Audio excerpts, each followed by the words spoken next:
For a man who built his life around the sanctity of sound, the job was irresistible. Leo Vance, a freelance audio transcriptionist with hearing so acute it was both a gift and a curse, was hired to decipher the final moments of a lost astronaut. The recording was from the deep space mission Oculus I, a flight that had vanished years ago. But the file he received was mostly silence, long, unnatural stretches of absolute nothing. His task was to transcribe only the human voice, but Leo soon discovered the silence wasn't an absence of sound. It was a cage, and he was about to hear what was locked inside. Let's begin the story. Get comfortable and listen closely.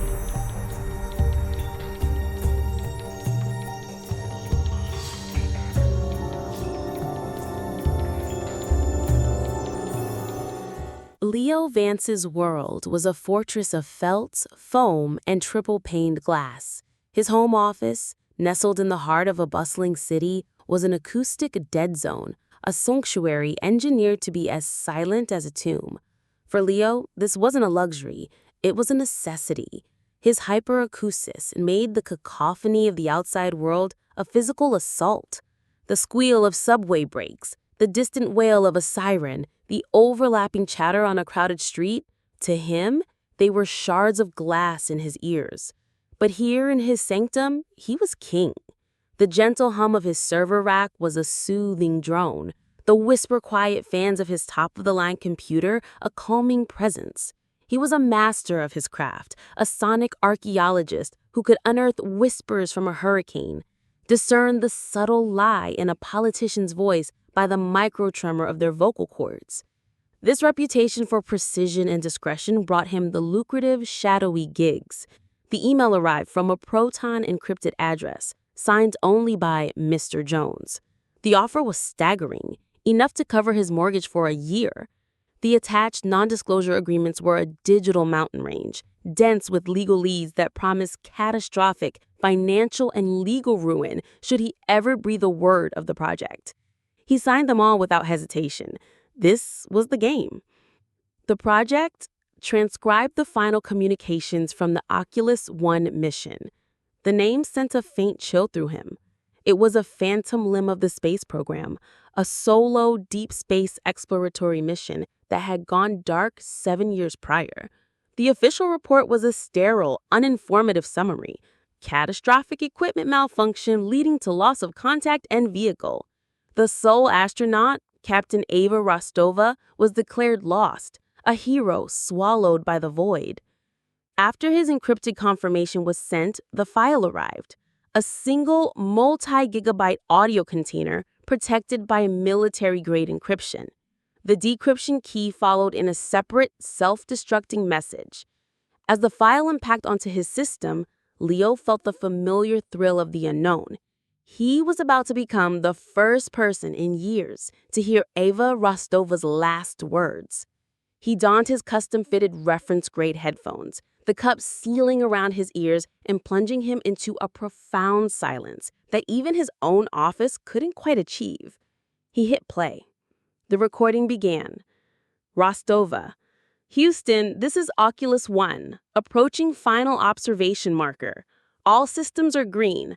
The solar arrays are performing nominally despite the distance. Captain Rostova's voice was a revelation. It was calm, professional, with a hint of a vaguely Eastern European accent that softened her precise diction. It was the voice of a person in complete control. Leo's fingers danced across his ergonomic keyboard, his transcription software instantly converting his keystrokes into a time-coded script. He worked for 10 minutes, Rostova's voice a steady, lulling presence as she reported instrument readings and system statuses. Then he encountered the first anomaly. Rostova.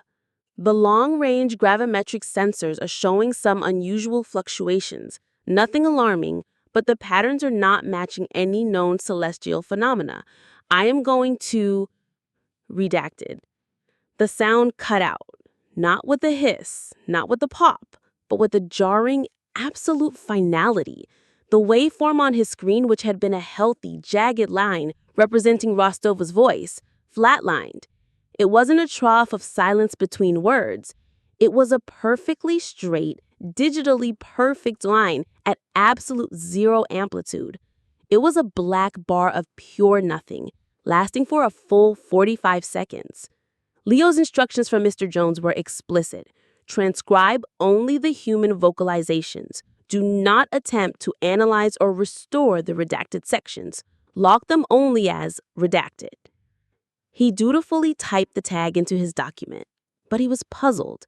This wasn't how you censored audio. You'd use a bleep, or you'd layer noise over it, or you'd cruelly cut the section out, leaving an audible gap. This was different. It was surgical. It was the audio equivalent of a government document with black marker scrawled over a paragraph. Rostova, systems check complete. All is well.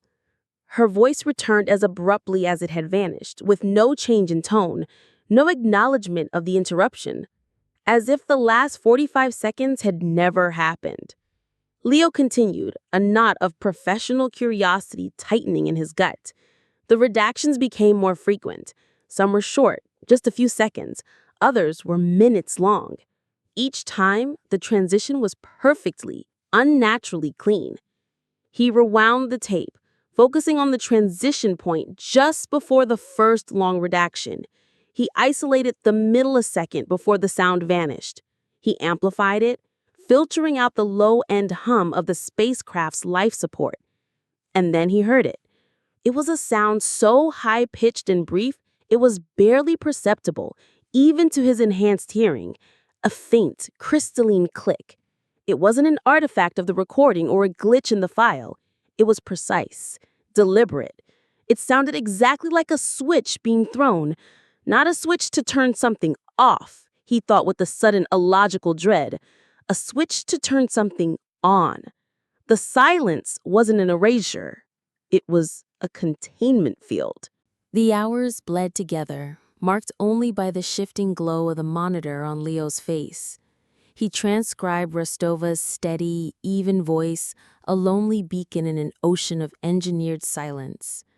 With each passing redaction, a strange unease began to curdle in his stomach. The silence was the problem. It was an active, malevolent presence in his headphones. He'd experienced silence his entire life. He craved it, curated it. He knew the soft, ambient silence of his office, filled with the subvocal hums of electronics. He knew the dead, flat silence of an anechoic chamber. This was neither. The redaction blocks felt heavy.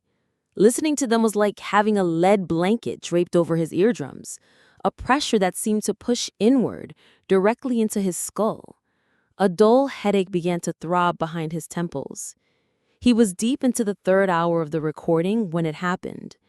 Rostova was in the middle of describing a stellar nursery, her voice tinged with a rare hint of awe, when she was cut off by the longest redaction yet, nearly 4 minutes of absolute void. 3:21:10, Rostova. It's beautiful, Houston. The gas clouds are swirling with colors my visor can't even... 3:21:14, Redacted. As the digital silence flooded his ears, the headache intensified, but it was accompanied by a new, more terrifying sensation. A wave of intense vertigo washed over him. The floor of his perfectly stable office seemed to tilt violently, and a surge of nausea rose in his throat. He ripped the headphones off, gasping, his knuckles white as he gripped the edge of his desk. The feeling subsided almost instantly, leaving him dizzy and sweating. The familiar, gentle hum of his computer returned, a sound that had never been more welcome. But something was wrong. A faint, high-frequency tone lingered in his right ear, a persistent "ee" that hadn't been there before. It was the ghost of a sound, a neurological artifact left behind by the oppressive silence. He tried to shake it off, blaming fatigue, but a deep, primal fear began to root. The recording was no longer just a file on his computer. It was doing something to him. His eyes fell upon the waveform on his screen. He zoomed in on the edge of the redaction block that had just caused his episode. The instructions from Mr. Jones were clear. Do not attempt to analyze. But this wasn't analysis. It was observation. He looked closer, his professional curiosity overriding his fear. The cut wasn't clean. He thought it was, but at a microscopic level of magnification, it was a mess. Strange fractal-like patterns of data seemed to be leaking from the edge of the silent block. They looked like frost creeping across a window pane, or digital ink bleeding into the fibers of the audible data stream. These were ghost signals, slivers of information that defied classification, leaking from the containment field of the redaction. It was impossible. A digital zero is a digital zero. It can't have a bleeding edge. Yet, there it was. With a trembling hand, he put the headphones back on. He had to continue. He had to know.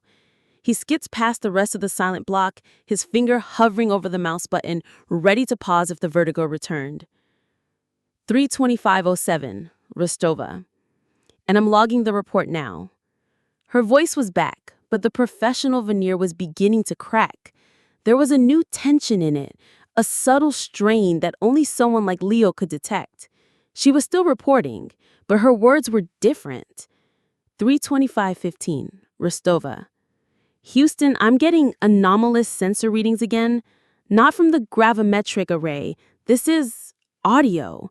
The external acoustic sensors are picking up a resonance. But that's impossible. There's no medium for sound to travel in a vacuum. It registers as a signal, but it has no frequency. It's a resonance in the absence of sound. Leo's blood ran cold. A resonance in the absence of sound? 3:25:40, Rostova.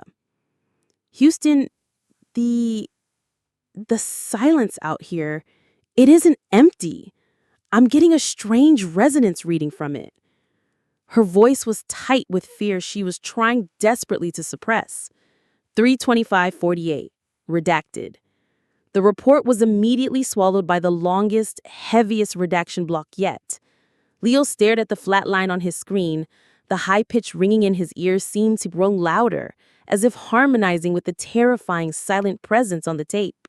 Leo was a man who didn't just hear sound, he saw it. To him, the world was a constant stream of waveforms, a visual language of peaks and valleys. As he stared at the timeline of the Oculus I recording, bleary-eyed and fueled by a nervous energy that had long since burned through his caffeine reserves, he began to see something beyond the simple fact of the redactions. He saw a pattern. He started logging them, not as mere events, but as data points.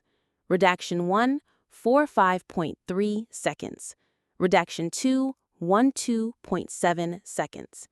Redaction 3, 88.1 seconds.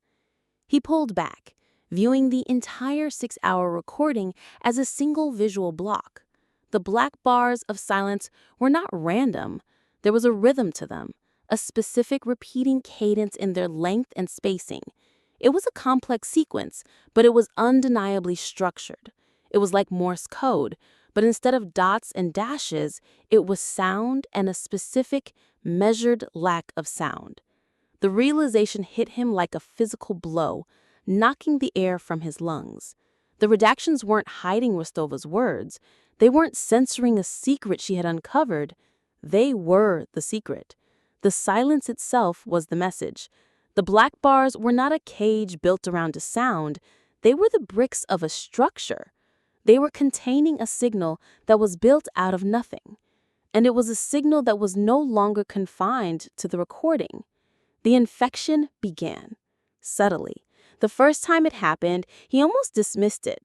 The low, steady hum of his main server rack, a sound as familiar to him as his own breathing, suddenly vanished.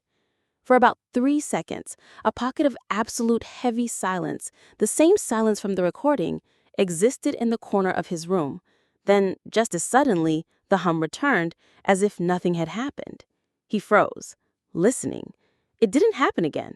He told himself it was an electrical flicker, a power supply momentarily failing. But then it happened again. He was taking a break, listening to a familiar piece of classical music to cleanse his palate. In the middle of a soaring violin solo, a single, perfect note was completely erased. It wasn't a skip or a scratch. The music flowed seamlessly, but a single, crucial note was simply gone, leaving a hole in the melody that felt like a violation. The phenomenon started to bleed into his other senses. He glanced away from his monitor toward the bookshelf that lined one wall. For a split second, he saw it.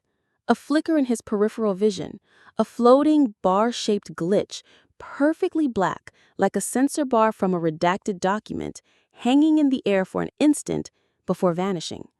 He blinked, rubbing his eyes. It was gone. He looked down at the technical manual that he had open on his desk.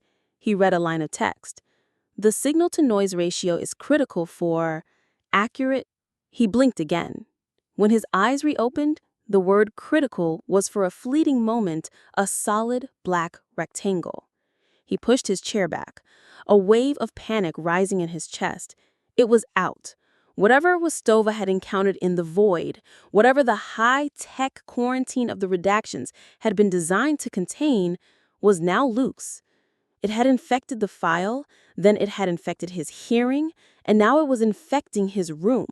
It was actively editing his environment using the same tools he saw on his screen. The black bars of silence were no longer just on the tape. They were in his reality. He was trapped in his own soundproof sanctuary, and the walls were no longer keeping the hostile world out. They were trapping him inside with something far worse. Obsession had consumed fear. The need to understand was a burning fever in Leo's mind. His contract with Mr. Jones, the mountain of NDAs, the threat of ruin, it all felt laughably irrelevant now. This was no longer about a job. It was about survival. He was going to break protocol. He was going to open the cage. He wouldn't be so foolish as to try and listen to the silence. He already knew what that did. The vertigo, the ringing, the nausea. That was the effect of the raw signal on a human nervous system. No, he had to approach it from a different angle.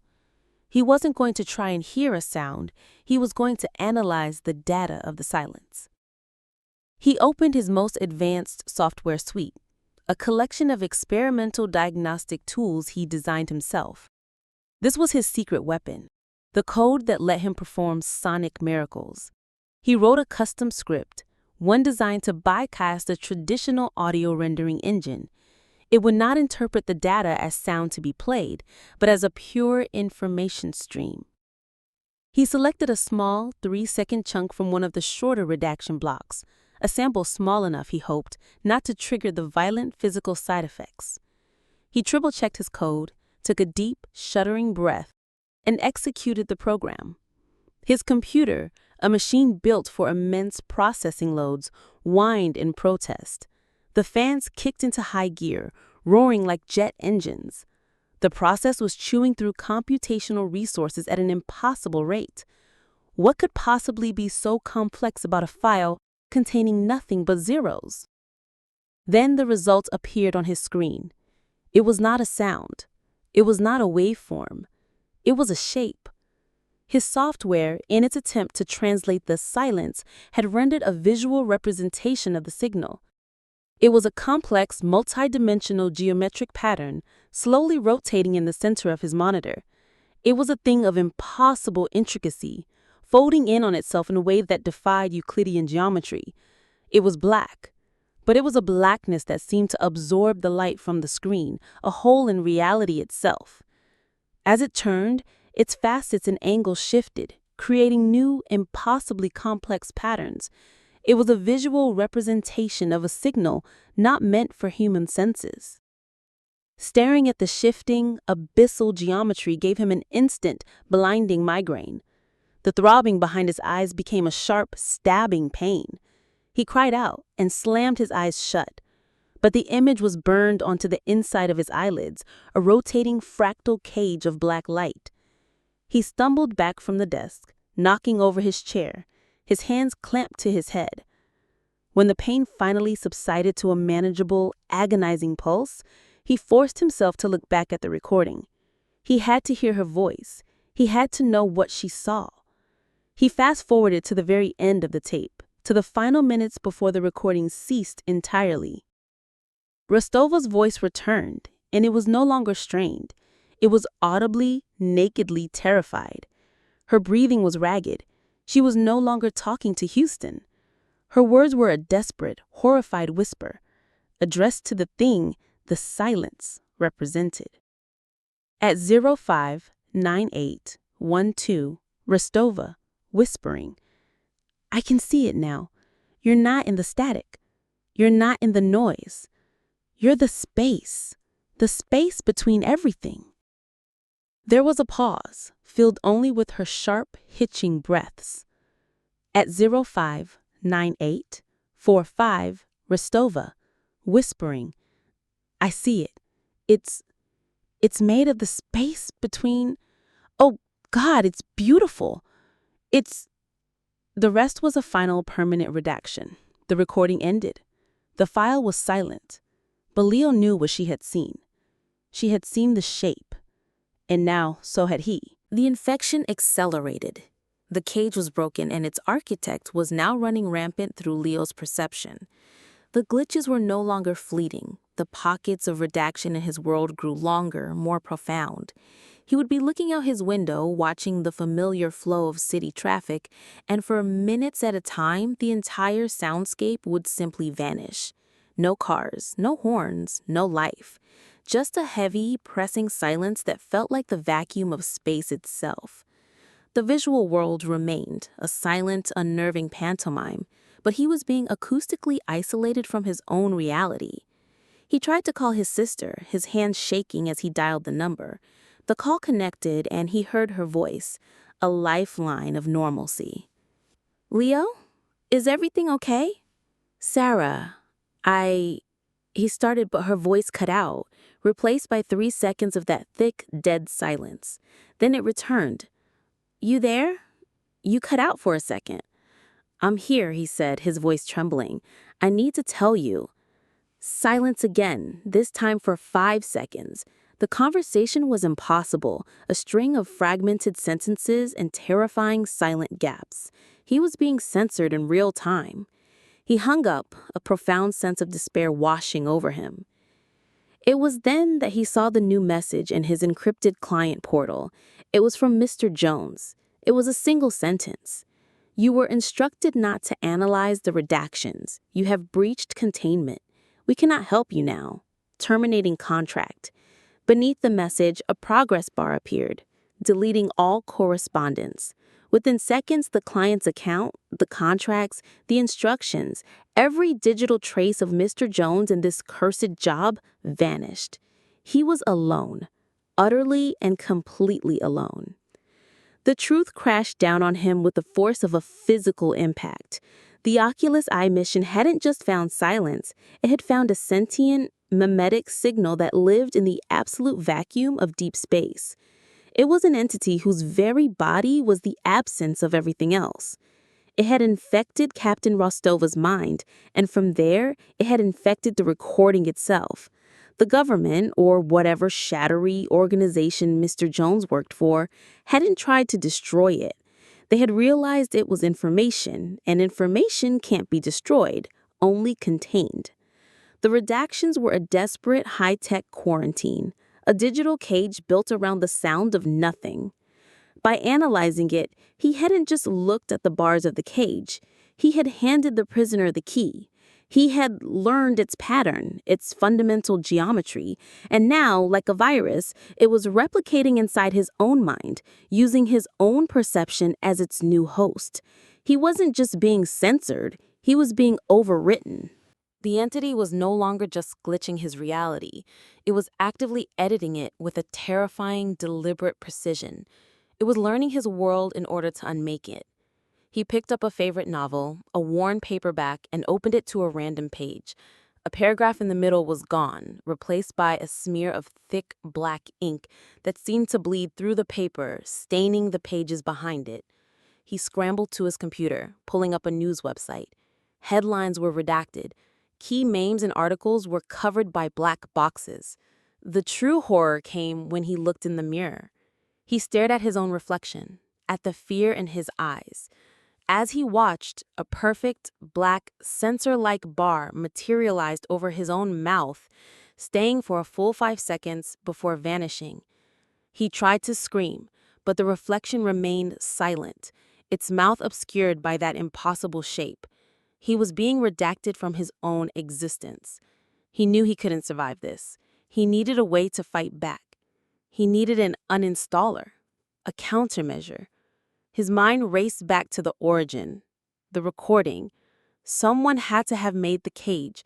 Someone had to have been the first to encounter this thing in the raw data from the Oculus I and had the knowledge to build the redactions. They didn't work for Mr. Jones.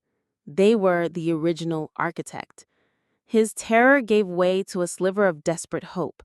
He began a frantic search, not for information on the mission itself, that was all sanitized, classified, but for the personnel.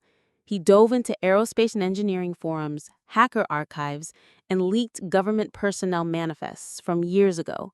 He was looking for a name, a senior audio engineer, a data processing specialist, someone who was attached to the Deep Space Communication Division and who had abruptly left their job 7 years ago.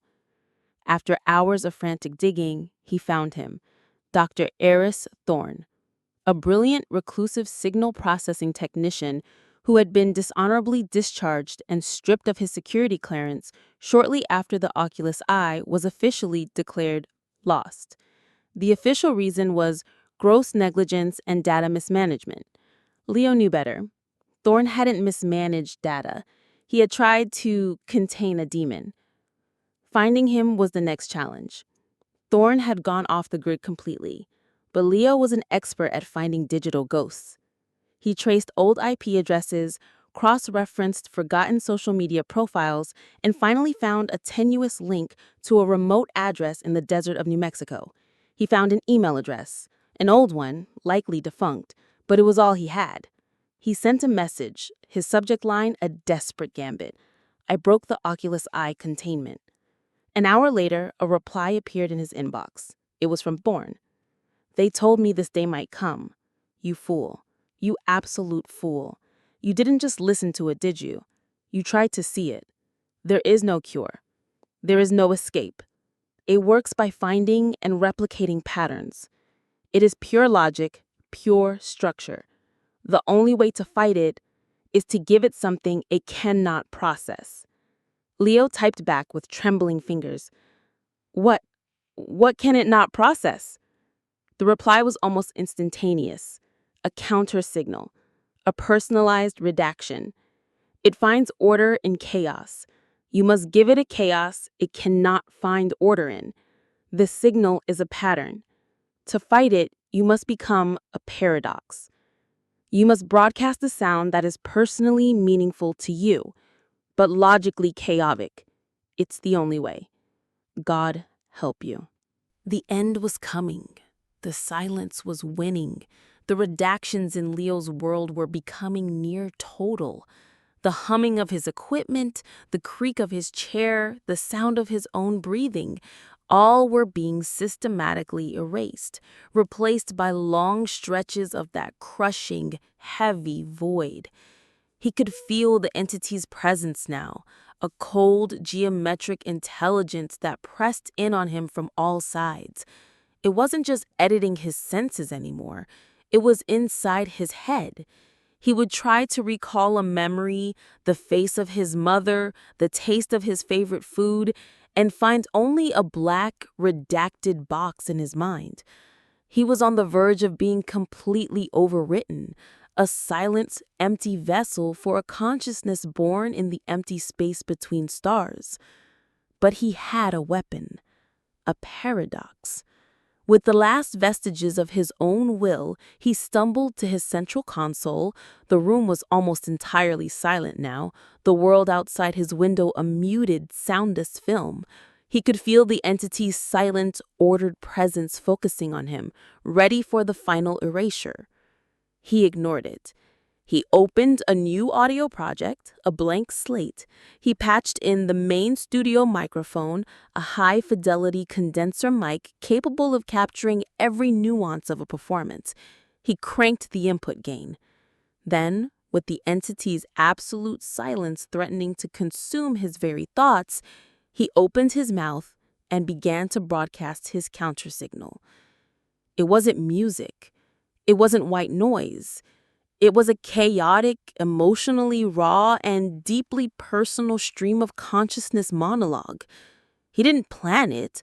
He didn't structure it. He just spoke. I remember the sound of rain on the roof of my grandfather's car, a little tinny sound. He had a '78 Ford, and the smell of wet asphalt.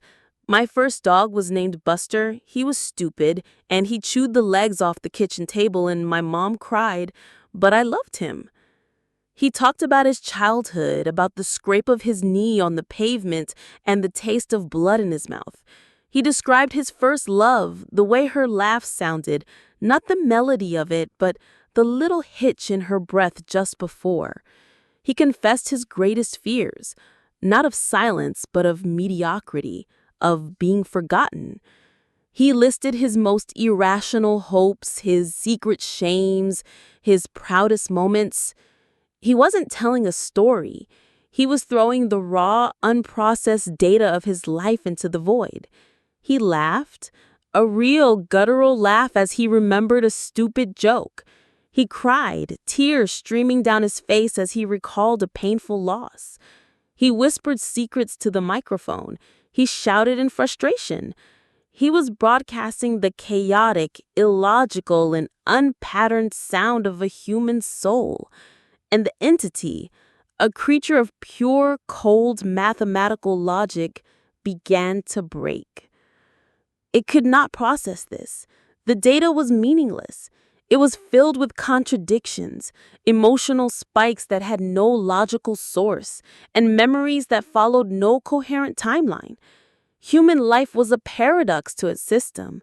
The black bars that had been floating at the edge of his vision began to flicker, to fill with digital static. The heavy, oppressive silence in the room developed cracks, and through those cracks, he could hear the real sound of the fan in his computer. The entity's perfect, ordered structure, its beautiful, terrible geometry, was being shattered by the messy, beautiful, chaotic reality of a single human being. He felt a final, psychic shriek of pure logical agony from the entity, and then it was gone. The presence dissolved. The crushing weight on his mind lifted. The silence shattered into a million pieces, and the world came rushing back in a glorious, deafening wave of sound. The hum of the computer, the buzz of the lights, the distant, muffled siren from the street below. It was the most beautiful symphony he had ever heard. The black bars in his vision, the redacted spots in his memory, they all vanished. He was left slumped in his chair, hoarse, emotionally drained, and slick with sweat, in his now beautifully, perfectly noisy lab. He looked at the microphone, still live, and with a trembling hand, he switched it off. His eyes drifted to his monitor, to the file directory where the Oculus I recording was stored. The file icon was flickering. As he watched, it became a generic, corrupted icon. The file name devolved into a meaningless string of symbols and broken code. He clicked on it. Error. File is corrupt and cannot be read. The recording and the entity that had been caged within it had been wiped. A system crash caused by a paradox it could not compute. A week later, Leo submitted his resignation to every client he had. He sold his high-end transcription equipment for pennies on the dollar. He could no longer stand pristine, clean audio. The pursuit of perfect silence now felt like a death wish. He dismantled his soundproofed office, taking a hammer to the acoustic foam himself. He left his window open, letting the chaotic noise of the city flood his apartment. He took a job as a live sound engineer for a raucous punk rock band. The work was loud, messy, and unpredictable. The feedback squeals, the missed cues, the roar of the crowd. He reveled in it. He spent his nights in crowded clubs, surrounded by the glorious, chaotic noise of being. Months passed. Leo was living a new, louder life. He was happy. One morning, he sat at a diner, reading a newspaper while waiting for his coffee. He scanned the headlines, the articles, the box scores. Then he saw it. In an article about a local political scandal, a line of text had been redacted for legal reasons. It was a simple, mundane black bar over a name. He stared at it. For just a fraction of a second, the bar seemed to pulse with a faint, familiar depth. He felt a ghost of that heavy, unnatural silence press against his mind, a whisper of impossible geometry. He flinched, his breath catching in his throat. The feeling was gone as quickly as it came. It was just ink on paper, just a black bar. He shook his head, a nervous tremor in his hand, and quickly turned the page. He had won the war, but he would always be able to recognize the shape of the cage.